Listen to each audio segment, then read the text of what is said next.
راشد پہلی بار جہاز میں سفر کر رہا تھا۔ وہ خوش تھا مگر اندر سے کچھ گھبراہٹ بھی محسوس کر رہا تھا۔ جیسے ہی جہاز زمین سے بلند ہو کر بادلوں کو چیرنا شروع کیا، اس نے کھڑکی سے باہر جھانکا۔ نیچے زمین چھوٹی چھوٹی تصویر کی طرح نظر آ رہی تھی۔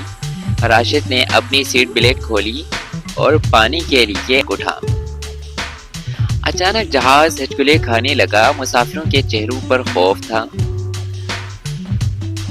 اور راشد فوراً اپنی سیٹ پر واپس آ گیا۔ کپتان نے اعلان کیا کہ موسم خراب ہے لیکن سب کچھ کنٹرول میں ہے۔ راشد کی آنکھیں بند ہو گئی اور دل زور زور سے دھڑکنے لگا۔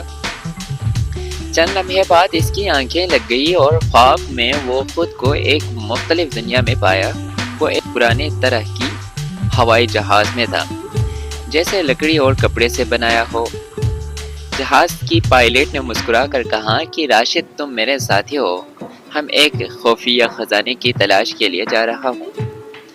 راشد نے حیرت سے کہا لیکن میں تو ایک عام سے مسافر ہوں۔ پائلٹ نے کہا یہ خواب میں ہے، یہاں کچھ بھی ہو سکتا ہے۔ راشد نے خود ایک نقشہ تھامے دیکھا جس پر ایک سنہری جزیرے کی نشاندہی تھی۔ وہ دونوں بادلوں کو چیرتے ہوئے سنہری جزیرے کے قریب پہنچتے، لیکن جیسے ہی جہاز نیچے اترنا شروع ہو گیا، بادلوں کے بیچ ایک زوردار دھماکہ ہوا اور راشد نیچے گر گیا۔ اچانک اس کی آنکھ کھلی اور وہ واپس اپنے جہاز کی سیٹ پر تھا۔ جہاز آرام سے پرواز کر رہا تھا اور موسم صاف ہو چکا تھا۔ راشد کو لگا جیسے اس نے حقیقت میں وہ سب کچھ دیکھا تھا۔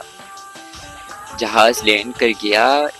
اس نے محسوس کیا کہ اس کے خواب نے اہم سبق سکھایا ہے۔ زندگی کے سفر میں ہر ہچکلے کے بعد سکون آتا ہے، بس خود پر یقین رکھنا ضروری ہے۔